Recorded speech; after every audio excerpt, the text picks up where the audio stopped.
Seja bem-vindo ao nosso primeiro programa Geekly. Esse programa que vai mostrar a cultura geek de uma forma que você nunca viu aqui na TV. Meu nome é Leonardo Boneto, eu sou designer e diretor de arte e vai ser um prazer mostrar pra vocês como que a gente pode melhorar esse olhar de arte sobre todas essas obras de séries, filmes, animações, animes e games. E já começando esse programa mostrando uma animação que é incrível, que eu gostaria de indicar aqui pra vocês, chamada Invencível. Você já ouviu falar de Invencível?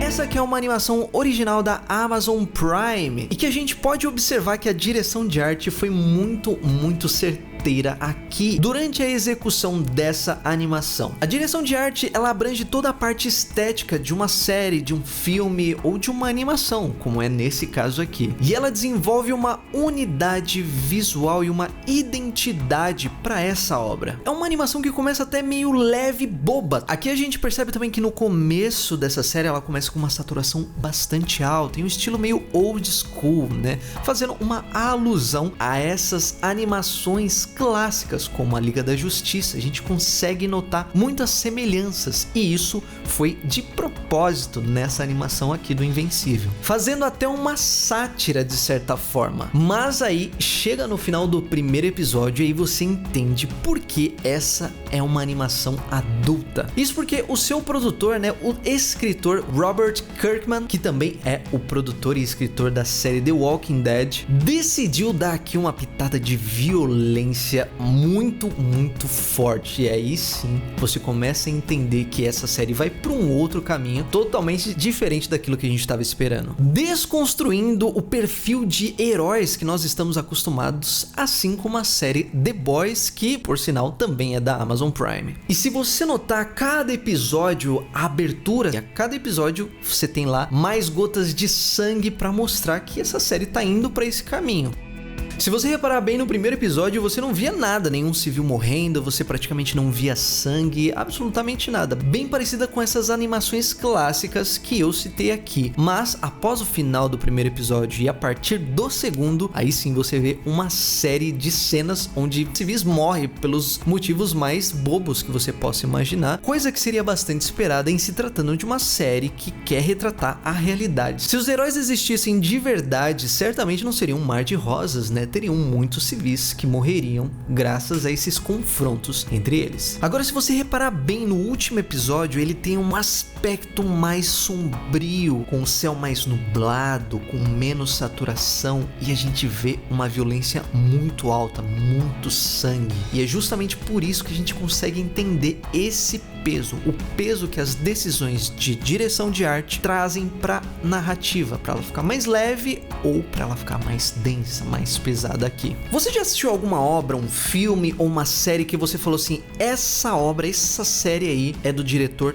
tal? Por que isso acontece? Justamente porque tem uma identidade visual e normalmente os diretores, eles colocam algumas características, eles imprimem essas características e eles deixam a sua assinatura, a sua marca registrada.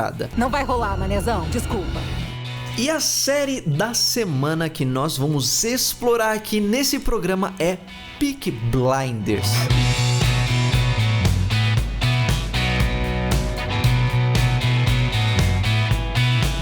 Essa aqui é uma série que trata sobre um assunto que nós conhecemos bastante e que tem muitos adeptos pelo mundo, que é máfia, ou seja, como os mafiosos trabalham e o que eles precisam fazer para ter sucesso e ter respeito entre a sua comunidade. Você pode nunca ter assistido essa série, mas certamente você já viu a foto desse homem aqui com alguma frase bem reflexiva que ele obviamente nunca disse em nenhum episódio. A família Shelby é composta por mafiosos reconhecidamente muito perigosos e toda a trama da série se desenrola a partir do líder dessa família, Thomas Shelby. No caso de Peaky Blinders, as escolhas de arte ajudam a complementar essa narrativa. Com um visual bem mais moody, os diretores optaram por compor cenas mais escuras, com pouca saturação e com tons mais amadeirados e alaranjados, para também trazer à tona os aspectos clássicos ingleses do início do século XX, já que a série se passa em Birmingham. As escolhas de figurino também ressaltam a elegância e a importância dada a esse quesito na época, também fazendo alusão à nossa concepção de mafiosos. Aqui também a direção de arte é usada para direcionar o olhar do espectador para determinados pontos, para determinados objetos ou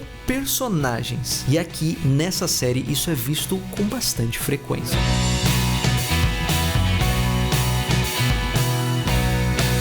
O filme da semana que eu gostaria de te indicar é um filme que estava sendo muito esperado por muitas pessoas. E esse filme é Godzilla vs Kong.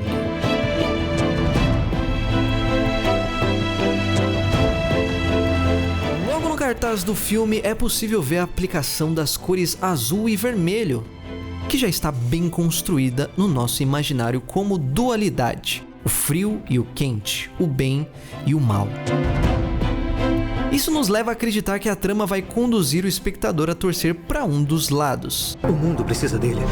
E isso se confirma com o desenrolar da história que pende essa nossa torcida para nosso amigo primata mais casca-grossa da história do cinema. É claro que assistindo o filme você passa a entender outros aspectos dessa trama, mas o roteiro aqui ele nunca chega a ser espetacular, infelizmente. É bem bacana você reparar também que tem um ponto do filme onde eles fazem um confronto numa cidade asiática, fazendo uma clara alusão, de forma até nostálgica, às grandes metrópoles asiáticas, cheia de neon, cheia de luzes de todos os lados, mas com um bom gosto muito requintado. Isso nunca chega a ser algo que te incomoda. Essas luzes foram muito bem escolhidas, né? Esse glow e esses neons foram muito bem escolhidos para tornar essa experiência bem positiva. Eu concordo com você. É um filme até que empolgante em alguns momentos, principalmente nos confrontos, mas o roteiro tem tantos furos e algumas soluções tão forçadas que torna essa obra apenas ok. E olha que ela tinha muito potencial.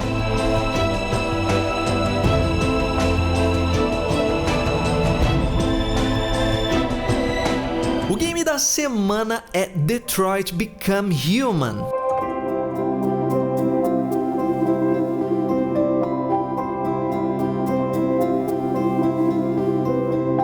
Esse que é um dos games que eu particularmente mais gostei de jogar nesses últimos tempos. Não necessariamente por ele ser um game desafiador, mas por ter uma história que realmente te proporciona uma imersão nesse mundo. O game se passa em 2038 e você joga com 3 protagonistas, Marcus, Connor e Kara. Todos androides, mas cada um com funções e habilidades totalmente distintas e que estão vivendo situações completamente diferentes também. Aqui a tecnologia e os ambientes mais sofisticados são tratados com aspectos limpos, claros e metálicos, enquanto a falta de tecnologia e ambientes mais pobres são tratados com aspectos mais escuros, sujos e enferrujados. O jogo traz uma gama de possibilidades de escolha e a cada decisão você vai ter que aguentar as consequências. Fica bem visível também a mudança de narrativa causada pelas decisões de arte, que passam de uma história mais leve e colorida com muita saturação até chegar ao ponto onde os androides estão lutando pelos seus direitos, em condições mais frias, escuras e menos saturadas. O peso narrativo das escolhas de direção de arte aqui é absolutamente visível. Em determinada altura do jogo, você tem uma decisão muito crítica para tomar, se você vai fazer um protesto pacífico ou um protesto mais violento. Quando você toma essa decisão, você também vai influenciar nas escolhas de direção de arte desse jogo. Se você escolhe por um protesto pacífico,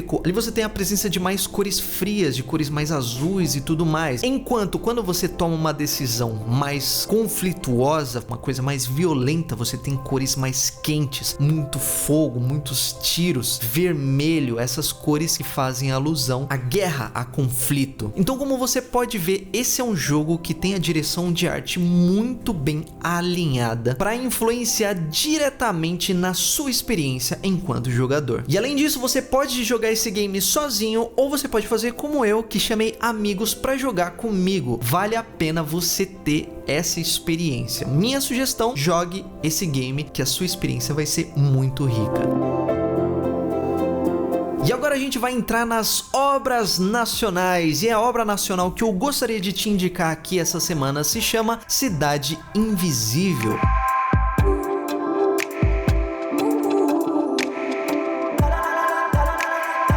essa que é uma série da Netflix e que traz o folclore brasileiro explorado de uma maneira totalmente diferente de tudo aquilo que você já viu por aqui. Não espere ver aqui a Cuca e o Visconde de Sabugosa como você se lembra do Sítio do Pica-Pau Amarelo. Todas as criaturas do folclore são retratadas de uma maneira muito mais adulta e séria.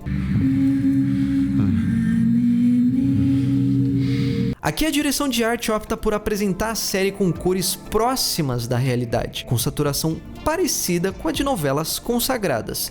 Fato é que essa série apresenta um roteiro que, embora demore um pouco para engrenar, faz você querer assistir mais e entender qual será o desenrolar de todas essas criaturas. Com boas cenas que mostram uma grande preocupação de fotografia e outras que exploram bons efeitos visuais, é uma série para nos deixar orgulhosos. Aqui as escolhas de color grading, das decisões para colorização, esse aspecto em específico poderia ser melhorado para trazer um aspecto mais dark, mais sombrio e cinematográfico para essa série. Quando você traz as cores cinza, preto, marrom ou mesmo verde, aquele verde mais escuro, todas essas cores com pouca saturação e com pouca luminância, ou seja, cores mais escuras, você consegue trazer esse peso dramático, trazer mais tensão para sua obra. E nesse caso aqui eu senti falta disso. Além do que, na minha concepção, essas criaturas folclóricas não foram exploradas de tal forma que elas parecessem tão perigosas. Então eu acredito que faltou um pouco de violência mesmo aqui na série para mostrar que realmente ela é uma série mais sombria, mais adulta. E eu espero que esses pontos em específico sejam melhorados na próxima temporada. Mas de toda forma vale a pena você dar uma conferida porque a série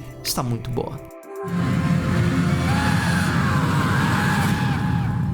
E o clássico da semana, qual é o filme que nós vamos analisar aqui? Dá uma olhada.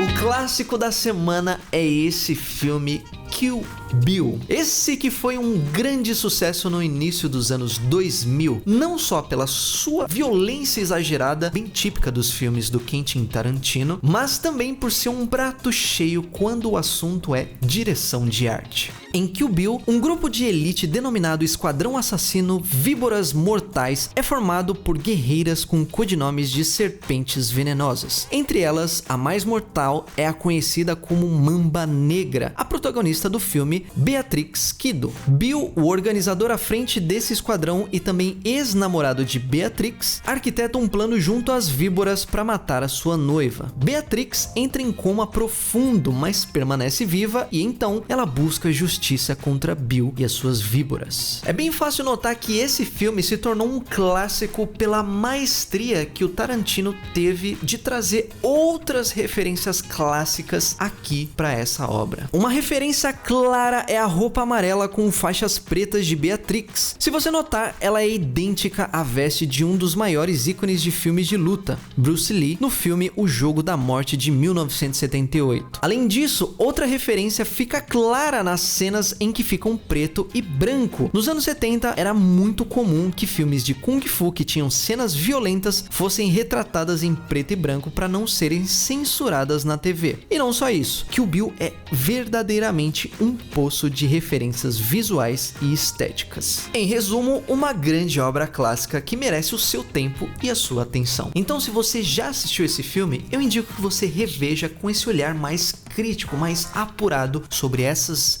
decisões de direção de arte. Então é isso, muito obrigado por ter assistido o programa aqui até o final. Não esquece de deixar o seu like aqui. Opa, plataforma errada, né? Brincadeira, na verdade, muito obrigado por ter assistido esse programa até o fim. Espero que você tenha gostado desse primeiro programa. Eu gostaria que a partir de agora você começasse a reparar mais nessas decisões de arte que influenciam tanto essas obras que eu tenho certeza que você consome. Te vejo aqui, hein? Temos um encontro marcado no nosso próximo programa Geekly. Um abraço e até mais.